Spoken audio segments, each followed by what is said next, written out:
అరిటాకులో సాంబార్ వేసిన ఏమో ఏటో గడిపోతూ ఉంటుంది కానీ నాకేటో ఒక పక్కే పోతుంది. ఆ ఒక పక్క పోయితే కాకినాడ పోతుంది. ఎప్పుడు చూసినా కాకినాడ బాధే నాకు. హలో ఫ్రెండ్స్, ఈరోజు మన కాకినాడ వచ్చిన అదే కస్టమర్ని తీసుకుని వచ్చామండి. అంటే కాజా దింపేద్దాం ఇచ్చి హాస్పిటల్ తీసుకెళ్ళడానికి. ఈలోపు కస్టమర్ని తీసుకొచ్చి హాస్పిటల్ దింపేశాను. 2 గంటలు వచ్చేస్తున్నారండి. కాకపోతే నేను దింపిన తర్వాత 2 గంటలు అన్నారో లేదా 2 అన్నారో నాకు అర్థం కాలేదు. ఈలోపు ఆకలి నుంచి బయటకు వచ్చి తిన్నాను. వెళ్తే బాబు ఎండదని చేస్తున్నాను. బాబు ఈ ఎండకు నల్లగా అయిపోయాను.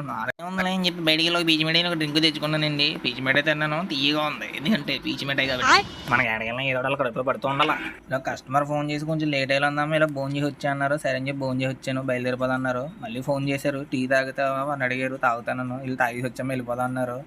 అలా తాగేసి దగ్గరికి వచ్చి ఇలా ఫోన్ చేసుకుని టైం బట్టలు ఉందన్నారు. సరే అమ్మాయి లోపు నువ్వు రెస్ట్ తీసుకొని కాల్ చేస్తాను బుద్ధిగా అన్నారు. సరే అండి అని చెప్పి పడుకున్నాను. వచ్చి లెగ్గొట్టారు. లేకపోతే చేంజ్ చూస్తే ఏడైంది. వీడు ఎంత బేగా వచ్చేసారు అనుకున్నాను. సరేలే వెళ్ళిపోదా అన్నారు. సరే అని చెప్పి బయలుదేరాను. ఏముందలే ఇంకా నెక్స్ట్ వీడియోలో కలుద్దాం. By by. సబ్స్క్రైబ్.